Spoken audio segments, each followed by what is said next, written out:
Good morning everyone. Today we will discuss about chapter 11. This is water in atmosphere. Water, we know that, is present in solid, liquid and gaseous state in the atmosphere. And there is a continuous exchange of water between atmosphere, the ocean and continents through the process of evaporation, transpiration, condensation and precipitation. Though water cycle, this process is called water cycle. Though water cycle has no starting point, but we can begin this from the oceans, since that is the portion where most of the earth's water exists. The sun, which drive the water cycle, heats water in the oceans.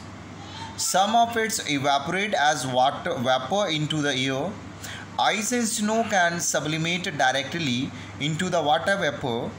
Rising air currents take the vapor into the oceans to the atmosphere, along with water from the evapotranspiration, which is water transferred from plants and evaporates from the soil. The vapor rises into the air where cooler temperature causes it to condense into the clouds. And humidity is that amount of water vapor which is present in the atmosphere. Water vapor is the invisible presence of vapor in the gaseous state. Humidity is significant aspect of atmosphere because it affects the weather and the climate.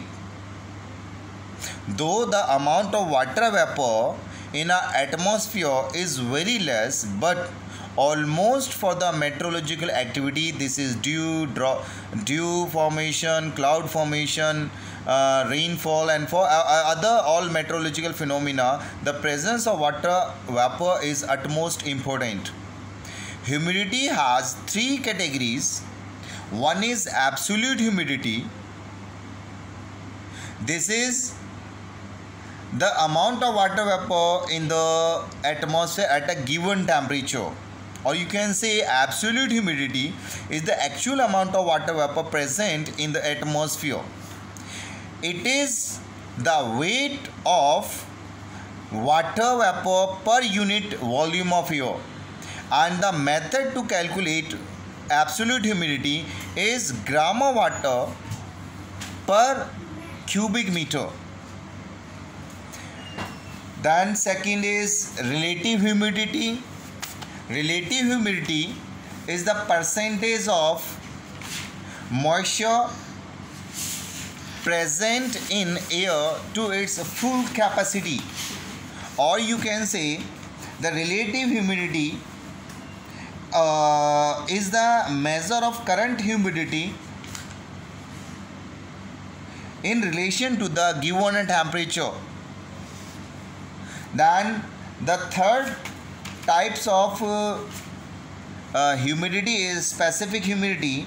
Specific humidity is the ratio of water vapor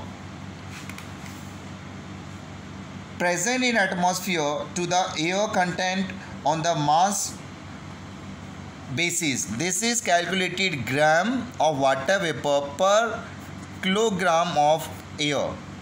But most standard term to express humidity in the atmosphere is relative humidity.